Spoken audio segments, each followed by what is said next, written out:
본 방송은 지난 4월 8일 CBS 뉴스 프로그램에서 파워 인터뷰 교회와 신앙 최삼경 편집인이라는 제목으로 지난번에 세월호 사건은 아예 구원파가 한 일이라고 언급하며 2014년에 세월호 사건의 배후에 구원파가 있었다고 보도했습니다. 그러나 사실 확인 결과 관련된 내용에 대하여 재판을 통해 기독교 복음침례회가 세월호 사건의 배후라거나 이 사건에 개입해 참사가 발생했다는 사실이 명백히 없음이 확인됐습니다. 이에 해당 방송을 바로잡습니다. 이 보도는 언론중재위원회의 조정에 따른 것입니다. 서울 마포구의 위안부 쉼터 소장이 스스로 목숨을 끊은 뒤 첫 수요 시위가 엄숙한 분위기 속에 열렸습니다. 제1443차 수요 시위 참가자들은 고 손영미 소장을 추모하고 일본의 공식 사죄가 이루어질 때까지 수요 시위를 지켜나갈 것을 다짐했습니다. 공직선거법 위반 혐의로 구속됐다 급사 위험이 있다며 보석으로 풀려난 전광훈 목사가 목사 안수를 주는 특강 과정을 개설했습니다. 전광훈 목사가 개설한 종교개혁 특강은 선교사나 장로, 안수 집사의 경우 6개월만 교육을 받으면 목사 안수를 줄 수 있다고 밝혀 논란을 예고하고 있습니다. 코로나19로 비대면 예배가 늘고 개인 간의 접촉 빈도가 줄면서 교인들에 대한 목회적 돌봄이 약화되지 않을까 우려하는 목소리도 나오고 있습니다. 오늘 파워 인터뷰에서 대한성공의 이경호 주교를 만나 코로나 사태 속에서 교인들에 대한 목회적 돌봄을 위해 준비해야 할 것은 무엇인지 들어봤습니다. 여러분 안녕하십니까? 수요일 밤 CBS 뉴스입니다. 서울 마포구의 위안부 쉼터 소장이 스스로 목숨을 끊은 뒤 첫 번째 수요 집회가 손 소장을 추모하는 엄숙한 분위기 속에 열렸습니다. 제1443차 수요 시위 참가자들은 고 손영미 소장을 추모하고 일본의 공식 사죄가 이뤄질 때까지 수요 시위를 지켜나갈 것을 다짐했습니다. 오요셉 기자입니다. 정의기억연대를 둘러싼 논란이 계속되는 가운데 열린 제1443차 정기 수요 시위. 이날 수요 시위는 최근 논란을 이기지 못하고 스스로 목숨을 끊은 위안부 피해자 쉼터 고 손영미 소장의 발인식이 엄수된 뒤에 열려 어느 때보다 엄숙한 분위기 가운데 진행됐습니다. 시위는 손 소장의 헌신에 고마움을 표현한 고 김복동 할머니의 생전 영상을 시청하고 묵념의 시간을 갖는 등 손 소장을 추모하는 것으로 시작됐습니다. 당신이 있었기에 일본군 위안부 문제 해결 운동이 가능했고 피해 당사자가 건강하고 당당하게 활동할 수 있었습니다. 검찰의 과잉 수사, 언론의 무차별할 취재 경쟁, 반인권적 취재 행태에 힘겨워하셨고 불안해하셨음에도 쉼터에 계신 기론옥 할머니의 안위를 우선시하시던 소장님. 이번 집회엔 특히 대한예수교 장로회 통합총회 목회자 10여 명이 참석해 손 소장의 죽음에 안타까움을 나타내고 수요 시위의 정신을 이어갈 것을 다짐했습니다. 정의연과 수요 시위 참가자들은 일본의 공식 사죄가 이뤄질 때까지 수요 시위를 이어가겠다는 뜻을 밝혔습니다.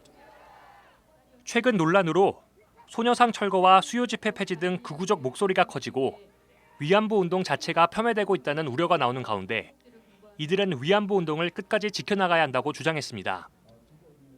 한국여신학자협의회가 주관한 이번 수요 시위는 교회 여성들이 시작한 위안부 운동을 돌아보고 국제적 여성인권 평화운동으로 확장된 운동의 의미를 되새겼습니다. 이 세상에 전쟁이 없어지는 그날까지, 이 세상에 전쟁 성폭력이 없어지는 그날까지 일본 정부의 사과와 군위안부 운동의 왜곡을 멈출 것을 크게 외칠 것입니다. 정대협의 공동 설립자였던 김혜원 선생도 직접 수요 시위 현장을 찾아 참가자들에게 수요 시위를 지켜줄 것을 당부했습니다. 김혜원 선생은 지난 1992년 1월 8일 사회의 싸늘한 시선과 정부의 부정적인 눈초리 속에서도 큰 용기를 내 수요 시위를 처음 시작한 그날을 기억한다고 말했습니다. 김혜원 선생은 당시 교회 여성들은 이스라엘 백성이 여리고성을 도는 심정으로 운동을 시작했다고 회고했습니다. 김 선생은 외롭고 고단했던 이 싸움이 이젠 인류의 보편 가치인 여성 인권과 세계 평화를 주장하는 운동의 중심이 됐다며 참가자들에게 고마움을 전하고 위안부 운동에 끝까지 동참해 줄 것을 요청했습니다. 우리는 하나님이 함께 하시는 이 운동이기에 결코 물러서지 않고 일본이 할머니들 앞에 사죄하고 그리고 그들의 전쟁 범죄를 사죄하는 그날까지 우리는 씩씩하게 나갈 것입니다. 오늘날은 이렇게 젊은이들이 다 호응하고 이렇게 함께 해주시기 때문에 비록 저는 떠난다 해도 희망을 놓지 않고 꿋꿋하게 나아갈 것입니다. 한편 보수단체들은 이날도 수요 시위 현장 바로 옆에서 집회를 열고 정의연 해체와 윤미향 사퇴 등을 주장했습니다. 단체 간 직접적인 충돌은 없었지만 소음 문제를 둘러싸고 보수단체와 경찰 간 작은 마찰이 빚어지기도 했습니다. CBS 뉴스 오요셉입니다. 공직선거법 위반 혐의로 구속됐다 급사 위험이 있다며 보석으로 일시적으로 풀려난 전광훈 목사가 목사 안수를 주는 특강 과정을 개설했습니다. 전광훈 목사가 개설한 종교개혁 특강은 선교사나 장로, 안수집사, 집사의 경우에 6개월만 교육을 받으면 목사 안수를 줄 수 있다고 밝혀 논란을 예고하고 있습니다. 이순규 기자의 보도입니다. 공직선거법 위반 혐의로 구속됐다 급사 위험을 주장하며 보석으로 풀려난 전광훈 목사. 법원의 명령에도 여전히 정치적 발언을 이어가고 있는 그가 이번에는 종교개혁 특강 과정을 개설했습니다. 전 목사는 한 사회와 국가가 붕괴할 때는 먼저 지식인들이 일어나 나라와 사회를 바로 세워야 한다며 사명이 있는 사람들은 특강에 참석해 교회와 나라를 바로 세우자고 말했습니다. 교육과정은 조직신학과 성경신학, 실천신학, 현대신학, 청교도신학 등 모두 5가지로 나뉘어 있어 무인가 신학교를 표방하고 있습니다. 주목할 점은 목사 안수와 관련한 부분입니다. 전 목사가 게재한 광고에 따르면 선교사와 장로, 안수집사, 집사의 경우 6개월 압축 훈련을 받은 뒤 목사 안수를 줄 수 있다고 말해 목사 안수 남발도 우려되고 있습니다. 실제로 전 목사는 지난 6일 시작한 특강에서 기존 목사 안수는 다 가짜라며 특강을 들으면 6개월 만에 모두 목사 안수를 주겠다고 말했습니다. 그래서 아주 엑기스 박진감 있게 6개월을 특강을 해서 6개월 끝난 뒤에 바로 목사 안수하려고 그래요. 목사님, 나는 이미 안수 받았는데요. 그건 가짜예요. 그건 가짜. 다 가짜예요. 목사 안수를 제대로 받기 위해서는 신대원 3년과 2년에서 3년 정도의 전도사 또는 강도사 과정을 거치는 등 최소한 6년이 걸리지만 전광훈 목사는 이를 무시하고 6개월 만에 목사 안수를 주겠다는 겁니다. 전 목사는 또 수강료는 무료지만 알아서 헌금을 해야 한다며 헌금을 강조하기도 했습니다. 그리고 신학교 여기는 등록금도 없어. 그 대신에 양심껏 헌금은 해야지 뭐. 헌금 안 하는 사람들은 내 가만 안 놔둔다 이게. 그동안 연이은 막말로 한국교회의 신뢰도를 떨어뜨린 전광훈 목사가 이제는 속성 목사 안수로 생태계마저 흐리고 있다는 지적이 높게 일고 있습니다. CBS 뉴스 이승규입니다.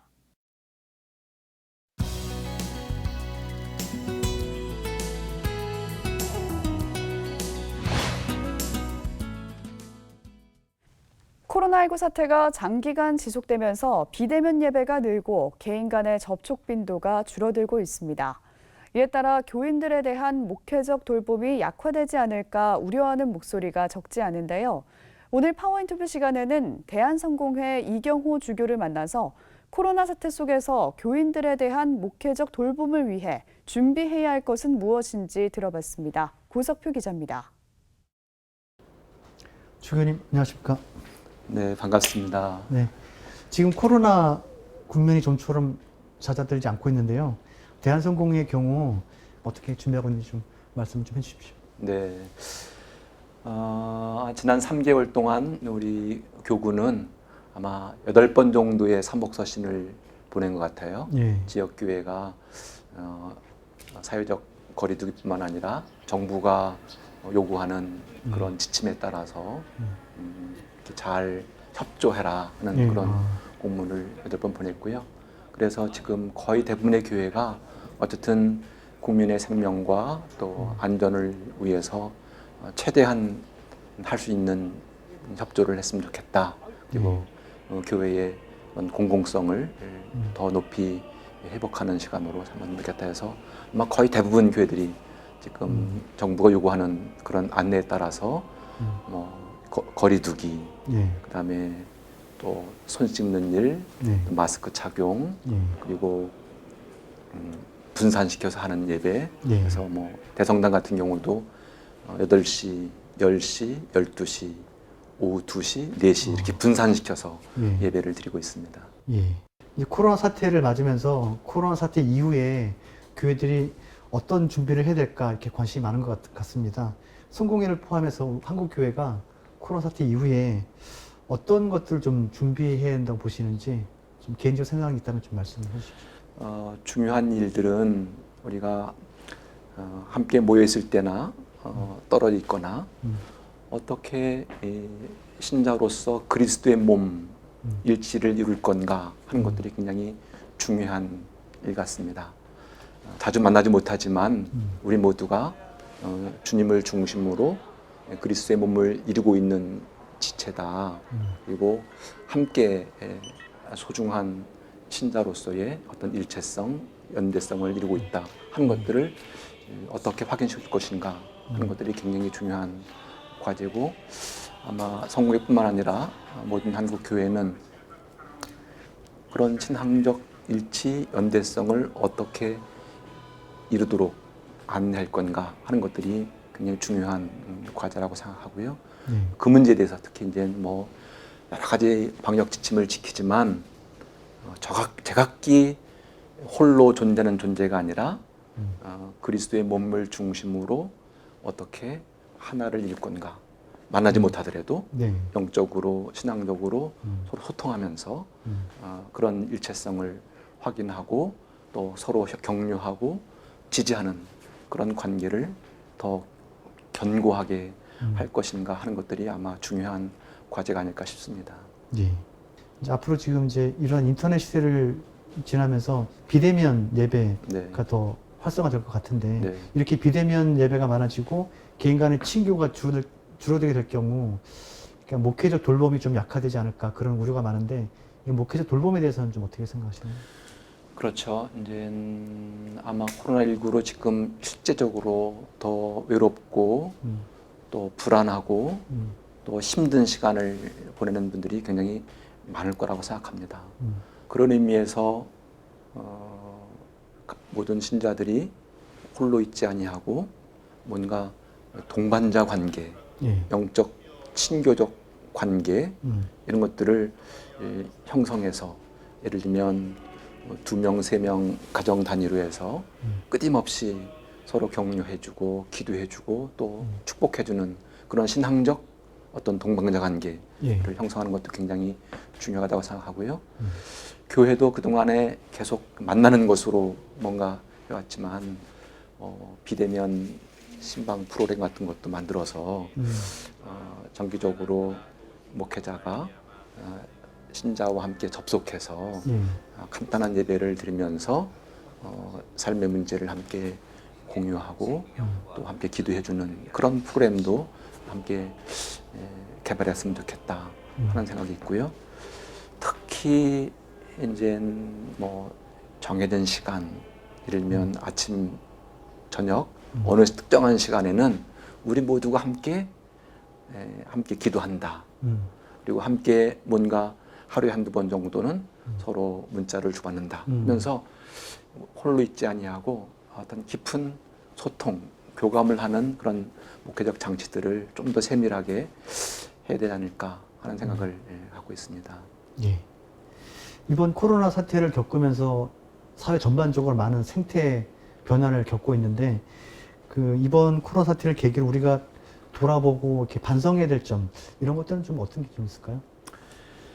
이 코로나19는 한 개인이 얼마나 많은 사람들에게 영향을 미치는가 하는 것들을 우리가 생각하는 시간이죠. 그래서 신자 한 사람, 한 교회 이것이 개별 교회나 개별 신자로 존재하지 아니하고 모든 인류와 모든 그리스도교 신자들과 우리 모두가 함께 연결되어 있다는 그런 어떤 공공성, 또 더 깊은 연대, 또 서로를 향한 배려, 또 공감 이런 것들을 더 생각하고 그런 의미에서 그동안 우리의 신앙이 너무 개인 지향적, 뭐 개인주의적 그런 신앙으로 제한되지 않았나 하는 면에서 다시 한번 신앙의 공공성, 또 교회의 공공성들을 더 깊이 생각하고 교회의 사회적 책임들을 더 생각하는 그런 소중한 기회가 됐으면 좋겠다는 마음입니다. 예. 지금 주변의 말씀처럼 우리 개인의 신앙이 개인을 그치는 것이 아니라 공공성을 회복하는 그런 기회로 이번 기회를 삼았으면 좋겠다 그렇게 생각하고 또 그러기를 위해서도 함께 기도하겠습니다. 주변이 오늘 말씀 고맙습니다. 네, 감사합니다.